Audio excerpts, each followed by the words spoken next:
Welcome to சுஜூஸ் kitchen.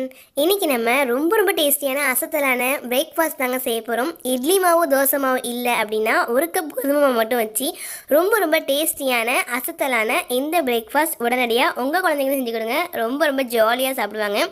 இப்போ வாங்க இந்த டேஸ்டியான அசத்தலான இந்த பிரேக்ஃபாஸ்ட் எப்படி சூப்பராக செய்கிறது அப்படின்ட்டு பார்த்துடலாம். இந்த பிரேக்ஃபாஸ்ட்டுக்கு எந்த விதமான சைடிஷ்மே தேவையே இல்லைங்க. ரொம்ப சூப்பராக இருக்கும். இதுக்காக நான் இன்றைக்கி ஒரு கப் அளவுக்கு கோதுமை மாவு எடுத்துருக்கேங்க. இது கூடவே தேவையான அளவு உப்பு சேர்த்துக்கோங்க. அடுத்ததாக கொஞ்சமாக சுகர் சேர்த்துக்கோங்க. ஜீனி இருக்கு இல்லையா, சேர்த்துக்கோங்க. ஒரு ஸ்பூன் அளவுக்கு எண்ணெய் சேர்த்துக்கோங்க.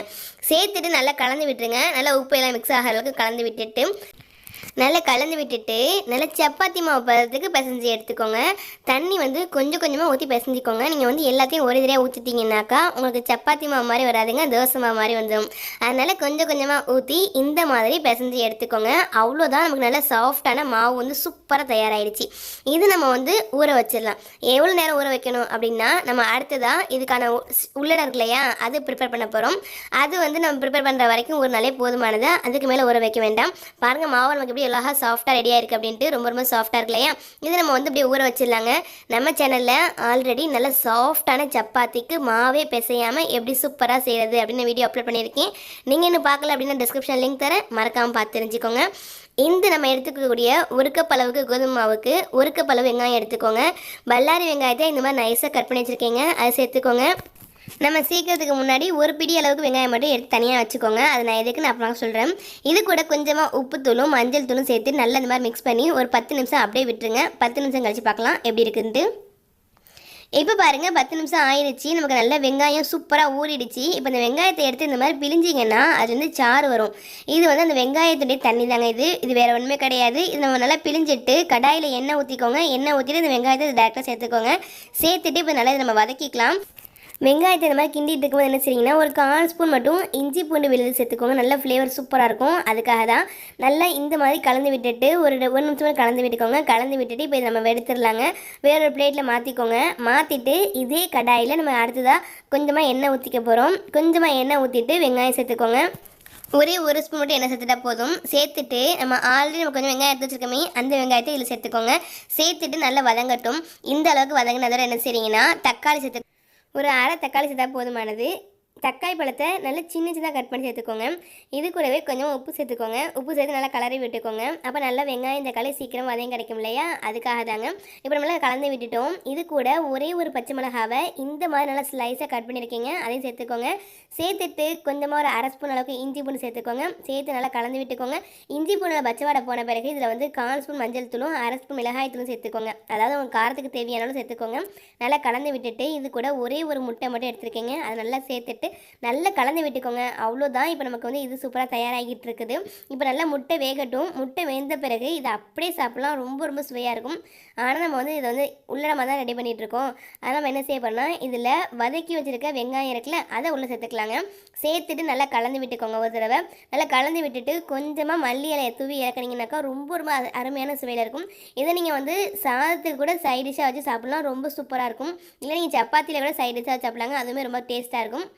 ஆனால் குழந்தைங்க என்ன செய்வாங்க, நம்ம சப்பாத்தியில் சைடிஷாக வச்சு கொடுத்தோம்னாக்கா அவங்க சாப்பிட மாட்டாங்க இல்லையா. அதுக்கு தான் நம்ம இந்த சின்ன ட்ரிக் செய்ய போகிறோம். என்னென்னா, இப்போ மாவு நம்ம பிசைஞ்சிருக்கோம்னா நல்ல மாவு சாஃப்டாக சூப்பராக ஊறி கிடச்சிருக்கு நமக்கு. இது நம்ம என்ன செஞ்சுக்கலாம்னா, சின்ன உருண்டைகளாக செஞ்சுக்கலாங்க. நமக்கு நம்ம செய்யக்கூடிய அந்த ரெசிபி இருக்குல்ல, அது பெருசாக வேணும்னு நினச்சிங்கன்னா கொஞ்சம் பெருசாக போட்டுக்கோங்க. ஆனால் இது சின்னதாக இருந்தால் தான் அழகாக இருக்கும் பார்க்க. அப்படிங்கிறதுக்காக நான் சின்னதாகவே ரெடி பண்ணிகிட்டு இருக்கேங்க.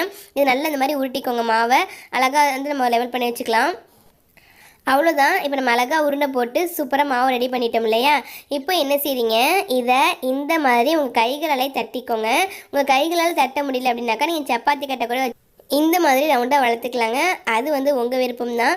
இப்போ நடுவில் நம்ம கொஞ்சமாக ஸ்டஃபிங் ரெடி பண்ணோம்ல, அதை உள்ளே வச்சிடலாங்க. உள்ளே வச்சுட்டு அப்படியே அழகாக க்ளோஸ் பண்ணிக்கோங்க. வெளியில் வராத அளவுக்கு அழகாக க்ளோஸ் பண்ணிவிட்டு இதை லேசாக தட்டிக்கோங்க. இந்த மாதிரி மெதுவாக தட்டுங்க, இல்லைன்னா நம்ம உள்ளே வச்ச ஸ்டஃபிங் வெளியில் வந்துடும்ல, அதனால் மெதுவாக தட்டிக்கோங்க. இந்த மாதிரி அவ்வளோதாங்க. இப்போ நமக்கு ரொம்ப சூப்பராக தயாராகிடுச்சு.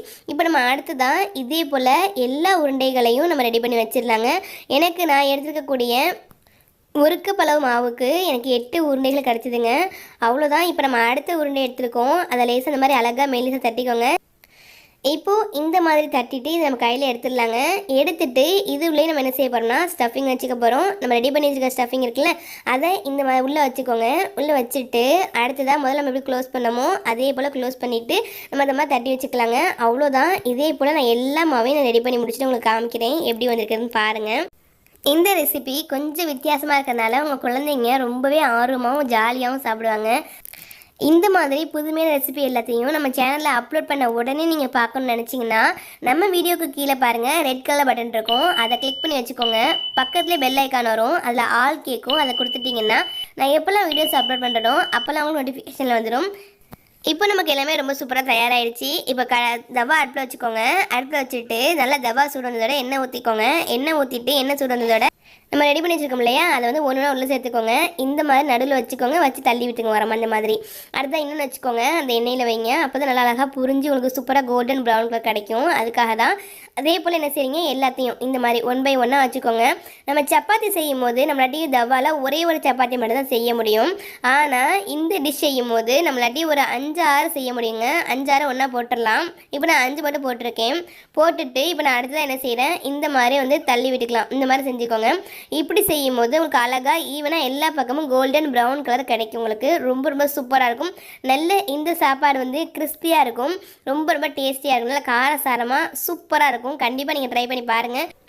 உங்கள் வீட்டில் உள்ளவங்க செஞ்சு கொடுத்தீங்க அப்படின்னா அவங்க ரொம்ப ரொம்ப ஜாலியாக என்ஜாய் பண்ணி சாப்பிட்றது மட்டும் இல்லைங்க, உங்களை பாராட்டி தள்ளிடுவாங்க. அந்தளவுக்கு ரொம்பவே அருமையான டிஷ் தான் இது. கண்டிப்பாக நீங்கள் ட்ரை பண்ணி பாருங்கள். இப்போ நல்லா 2 பக்கமும் கோல்டன் ப்ரௌன் கலர் வரட்டும். வந்த பிறகு நம்ம எடுத்துடலாம். பாருங்கள் எவ்வளோ சூப்பராக வந்திருக்கு அப்படின்ட்டு. கண்டிப்பாக உங்கள் எல்லாருக்கும் இந்த ரெசிபி பிடிச்சிருக்கு நம்புறேன். பிடிச்சிருந்தா மறக்காம வீடியோக்கு லைக் போட்டுங்க. நீங்கள் இன்னும் நம்ம சேனலை சப்ஸ்கிரைப் பண்ணாக்கா மறக்காமல் சப்ஸ்கிரைப் பண்ணிக்கோங்க. வீடியோ மூலியம் பார்த்ததுக்கு ரொம்ப ரொம்ப நன்றி. Thank you so much. Thanks for வாட்சிங்.